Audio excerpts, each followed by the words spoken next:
Posterior pelvic tilt and kyphosis is one of the most commonly reported complaints when it comes to seating and results in the user sliding down or out of their wheelchair.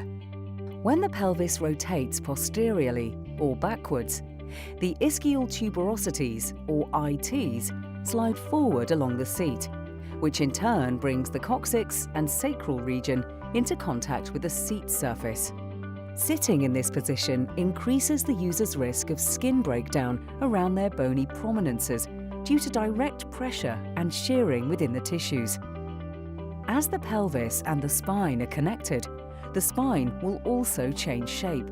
The backward rotation of the pelvis causes the spine to curve and form a C shape, known as kyphosis.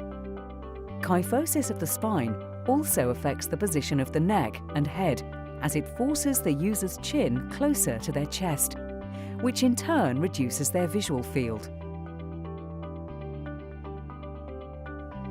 Several other physiological body functions are also affected, including swallowing, digestion, breathing, speech, and even bowel and bladder function. This is due to the trunk collapsing and compressing the body's internal organs. Posterior pelvic tilt and kyphosis can be caused from an incorrect setup of an existing seating system, or it can be caused through clinical issues relating to the user, for example, muscle weakness. In some cases, it can be a combination of both.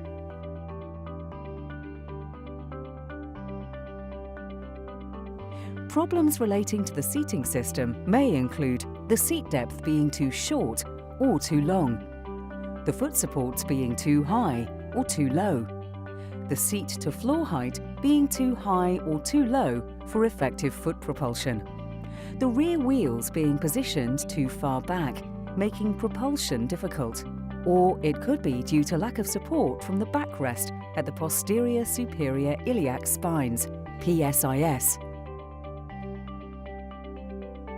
Clinical issues or issues related to the user may include problems with tone. High tone may result in the user extending out of the seating system, whilst low tone may cause them to slouch or slump. Alternatively, the user may lack 90-degree flexion at their hips, or just one of their hip joints. Not being able to flex or close the angle hips to 90 degrees will cause the user to slide down the seat surface.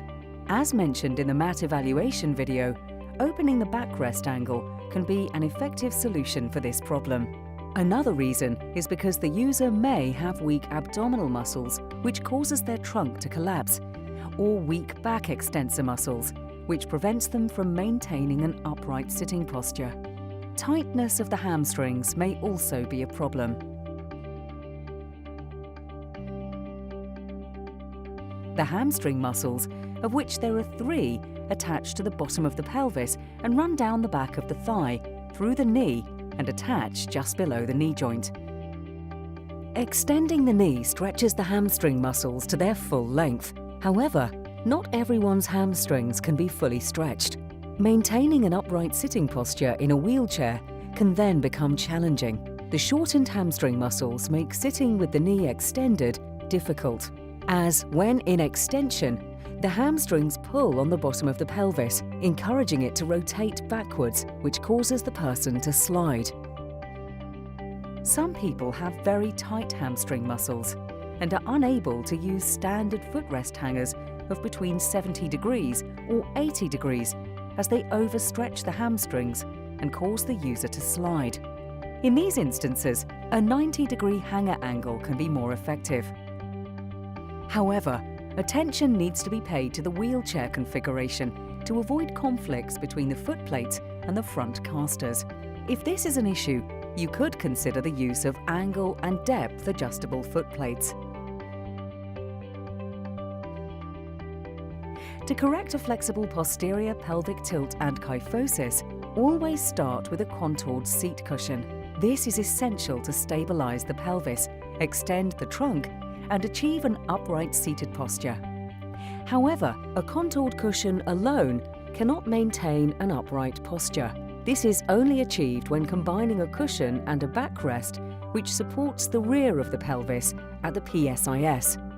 When fitting a replacement back support to the wheelchair, such as the Invacare Matrix range, fit the bottom of the back support so it is level with the user's PSIS. The PSIS are bony landmarks on the pelvis that can be used as control points to stop posterior rotation. When determining the height of the back support, it should be tall enough so it sits just above the apex of the kyphosis, the point at which the back is most curved. This, however, is only applicable to a flexible kyphosis, but will have no effect on a fixed kyphosis. If, after combining the seat cushion and back support, the user still tends to slide, the use of a secondary support, such as a pelvic belt, is recommended to control any further unwanted movement of the pelvis. For users who present with a posteriorly tilted pelvis, fitting a pelvic belt at the standard 45-degree angle across the hips will be ineffective. In this position, the belt creates forces across the front of the pelvis, where the anterior superior iliac spines, ASIS, are located, and will only cause the pelvis to tilt further backwards. Ideally, a pelvic belt should be fitted between 60 and 90 degrees. The best way to accommodate a fixed posterior pelvic tilt and kyphosis is to use a seating system that combines tilt and recline, otherwise known as tilt in space. Tilting uses gravity to improve the user's neck and head position, which increases their visual field. The use of gravity will also open up or expand the trunk and abdominal region, which will improve swallowing, breathing, communication and digestion, as well as bowel and bladder function. With any tilt-in-space system, a suitable headrest that meets the user's individual postural needs should always be used. A secondary support can also be fitted as and when required. It will not correct the user's posture, but it will help to maintain an optimum seated position. For more information on how to correct or accommodate for other common postural presentations, please see our other videos.